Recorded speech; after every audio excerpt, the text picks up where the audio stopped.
ಚಿಕ್ಕಬಳ್ಳಾಪುರ ತಾಲೂಕಿನ ದೊಡ್ಡಮರಳಿ ಕೃಷಿ ಪತ್ತಿನ ಸೇವಾ ಸಹಕಾರ ಸಂಘದ ಅಧ್ಯಕ್ಷರಾಗಿ ಮಂಜುನಾಥ್ ಹಾಗೂ ಉಪಾಧ್ಯಕ್ಷರಾಗಿ ಮುನೇಗೌಡರವರು ಅವಿರೋಧವಾಗಿ ಆಯ್ಕೆಯಾಗಿದ್ದಾರೆ. ಸಂಘದ ಕಚೇರಿಯಲ್ಲಿ ನಡೆದ ಚುನಾವಣಾ ಪ್ರಕ್ರಿಯೆಯಲ್ಲಿ ಇವರಿಬ್ಬರನ್ನ ಅವಿರೋಧವಾಗಿ ಆಯ್ಕೆ ಮಾಡಲಾಗಿದೆ ಎಂದು ಚುನಾವಣಾಧಿಕಾರಿ ಶಮ್ಸ್ ತಬರೇಜ್ ಘೋಷಿಸಿದರು. ಆಯ್ಕೆಯಾದ ನಂತರ ಗ್ರಾಮದ ಮುಖಂಡರು ಮತ್ತು ಅಭಿಮಾನಿಗಳು ಪಟಾಕಿ ಸಿಡಿಸಿ ಸಿಹಿ ಹಂಚಿ ಸಂಭ್ರಮಿಸಿದರು.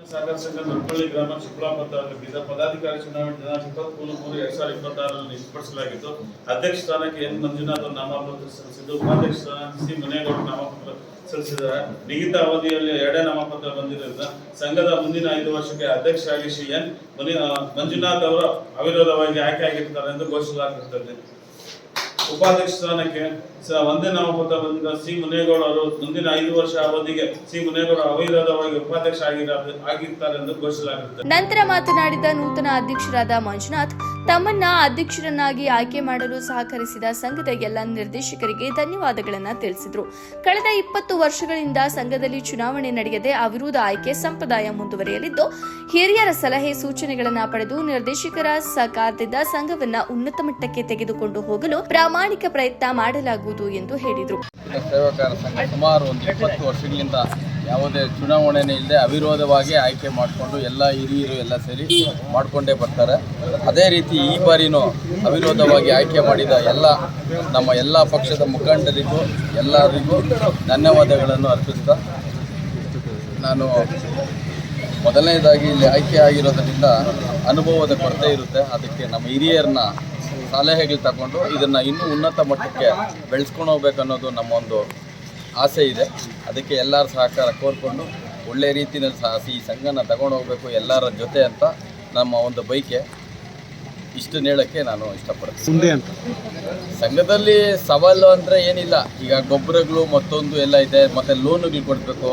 DCC ಬ್ಯಾಂಕಲ್ಲಿ ಸ್ತ್ರೀ ಶಕ್ತಿಗಳಿಗೆ ಲೋನುಗಳು ಕೊಡಬೇಕು ಇದೆ. ಅದೇ ನಮ್ಮ ಹಿರಿಯರ ಜೊತೆ ಎಲ್ಲ ಚರ್ಚೆ ಮಾಡಿ ಮುಂದಿನ ದಿನಗಳಲ್ಲಿ ಸೂಕ್ತವಾಗಿ ಮಾಡೋಣ ಅಂತ ನಮ್ಮ ಒಂದು ಆಸೆ ಇದೆ.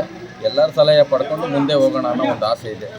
ಸಹಕಾರ ಹೇಗಿತ್ತು? ಎಲ್ಲರೂ ಪ್ರತಿಯೊಬ್ಬರೂ ಸಹಕಾರನೂ ಇದೆ. ಅವಿರೋಧವಾಗಿ ಆಯ್ಕೆ ಆದಮೇಲೆ ಇನ್ನೇನಿದೆ, ಅದರಲ್ಲಿ ಎಲ್ಲರ ಬೈಕೇನೂ ಅದೇ ಆಗಿರುತ್ತೆ.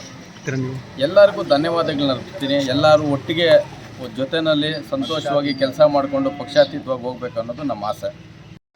ಇಲ್ಲ, ಅವರು ತುಂಬ ಚೆನ್ನಾಗೇ ಮಾಡ್ಕೊಂಡು ಬಂದಿದ್ದಾರೆ. ಈಗ ಇಲ್ಲಿ ಬಿಲ್ಡಿಂಗ್ ಕಟ್ಟಿದ್ದಾರೆ. ಎಲ್ಲ ರೀತಿಯಲ್ಲೂ ಯಾವುದೇ ಸಮಸ್ಯೆ ಇಲ್ದಿರ ತಂದು ಈ ಸಂಘನ ಈ ಮಟ್ಟದಲ್ಲಿ ಒಳ್ಳೆ ರೀತಿಯಲ್ಲಿ ಇಟ್ಕೊಂಡು ಬಂದಿದ್ದಾರೆ. ನಾವು ಅದನ್ನೇ ಮುಂದುವರ್ಸ್ಕೊಂಡು ಹೋಗ್ಬೇಕು ಅನ್ನೋದು ನಮ್ಮ ಆಸೆ. ಸಂಘದ ಮಾಜಿ ಅಧ್ಯಕ್ಷರಾದ MFC ನಾರಾಯಣಸ್ವಾಮಿ ಮಾತನಾಡಿ, ತಮ್ಮ 10 ವರ್ಷದ ಸೇವಾ ಅವಧಿಯಲ್ಲಿ ಹಲವು ಅಭಿವೃದ್ಧಿ ಕಾರ್ಯಗಳನ್ನು ಕೈಗೊಂಡಿದ್ದೇನೆ. ವಿಶೇಷವಾಗಿ ಸಂಘದ ಕಟ್ಟಡ ನಿರ್ಮಾಣಕ್ಕೆ ಒತ್ತು ನೀಡಿದ್ದು, ಸುಸಜ್ಜಿತ ಕಟ್ಟಡ ನಿರ್ಮಾಣವಾಗಿರುವುದು ತೃಪ್ತಿ ತಂದಿದೆ ಎಂದರು. ಅಧ್ಯಕ್ಷರಾಗಿ ಉಪಾಧ್ಯಕ್ಷರಾಗಿ ಕರೆದಿದ್ದೆ. ಅದರ ಕಾರಣ ನಾನು 10 ವರ್ಷ ಈಗ ಈ ಸಂಸ್ಥೆಯಲ್ಲಿ ಕೆಲಸ ಮಾಡಿದ್ದೀನಿ. ನಾನು ನನ್ನ ಕೈಲಾದ ಮಟ್ಟಿಗೆ ಒಳ್ಳೆ ಕೆಲಸ ನಾನು ಮಾಡ್ಕೊಂಡು ಬಂದಿದ್ದೀನಿ. ಈಗ ಹೊಸದಾಗಿ ಅವರೆಲ್ಲ ಆಗಬೇಕಂತಿದ್ದಕ್ಕೆ ಮಂಜುನಾಥ್ ಮತ್ತು ಮುನೇಗೌಡ ನಾವೇ ನಿಂತು ವ್ಯವಸ್ಥೆ ಎಲ್ಲ ಮಾಡಿ ಅವರಿಗೆ ಎಲ್ಲರಿಗೂ ನಾಮಿನೇಷನ್ ಮಾಡಿಸಿ ಯಾವುದೇ ಎಲೆಕ್ಷನ್ ಇದ್ದಂತೆ ಮಾಡಿದ್ದೀವಿ. ಯಾಕೆಂದರೆ ಎಲೆಕ್ಷನ್ ಮಾಡಿದ್ರೆ 3 ಲಕ್ಷ ಖರ್ಚು ಮಾಡ್ತೀವಿ ಸೊಸೈಟಿಯಿಂದ. ಅದನ್ನೆಲ್ಲ ತಪ್ಪಿಸಿ ನಾವು ಸಂಸ್ಥೆಗೆ ಸಹಕಾರ ಸಂಘ ಸಂಸ್ಥೆಗೆ ತೊಂದರೆ ಆಗದಂತೆ ನಾವು ಉಳಿತಾಯ ಮಾಡಿಸಿದ್ದೀವಿ. ನನ್ನ ಇದರಲ್ಲಿ ನಾನು ಬಿಲ್ಡಿಂಗ್ ಕಟ್ಟಿಸಿದ್ದೇನೆ. ಈಗ ನಮಗೆ ಒಂದು 2.5 ಕೋಟಿ ಮನ್ನಾ ಸಿಕ್ಕಿದೆ ನಮ್ಮ ಸಂಸ್ಥೆ ಜನಗಳಿಗೆ. ನಾವು ನಮ್ಮ ಕೈಲಾದ ಮಟ್ಟಿಗೆ ಮಾಡಿ ಎಲ್ಲರಿಗೂ ನಮ್ಮದು ಸ್ಟೇಟ್ ಬ್ಯಾಂಕ್ ಆಫ್ ಮೈಸೂರು ಇತ್ತು ಮತ್ತು DCC ಬ್ಯಾಂಕ್ ಹೋಗಿ ನಮ್ಮ ಕೈಲಾದ ಮಟ್ಟಿಗೆ ನಾವು ವ್ಯವಸ್ಥೆ ಮಾಡ್ಕೊಂಡು ನಡೆಸ್ಕೊಂಡು ಬಂದಿದ್ದೀವಿ. 10 ವರ್ಷ ನಾನು ಮಾಡಿದಂಥ ನಮ್ಮ ಸಂಸ್ಥೆ ಎಲ್ಲ ಷೇರುದಾರರಿಗೆ ಮತ್ತು ಅದಕ್ಕೆ ಎಲ್ಲ ಮುಖಂಡರಿಗೂ ನಾನು ಧನ್ಯವಾದಗಳು. ಇವತ್ತು ದಿವಸದಲ್ಲಿ ಅವರು ಹೊಸದಾಗಿ ಒಂದು ಕಮಿಟಿ ಮಾಡಬೇಕಂದಿದ್ದಕ್ಕೆ ಅವ್ರಿಗೆ ನಾವು ಒಂದು ಮಾರ್ಗದರ್ಶಿಯಾಗಿ ನಾವು ಕೊಟ್ಟು, ನಾವು ಇದರಲ್ಲಿ ಡೈರೆಕ್ಟರ್ ಆಗಿದ್ದೀರಿ, ಅದು ಸಹ ಮಾರ್ಗದರ್ಶಿಯಾಗಿ ಕೊಟ್ಟು ಅವ್ರಿಗೆ ವ್ಯವಸ್ಥೆ ಮಾಡ್ಸೋಣ ಅಂದ್ಬಿಟ್ಟು ನಾನು ತಿಳಿಸ್ಬಿಟ್ಟು ನಾನು ಈಗಾಗಲೇ ಅವ್ರ ಜವಾಬ್ದಾರಿ ಕೊಡ್ತಾಯಿದ್ದೀನಿ.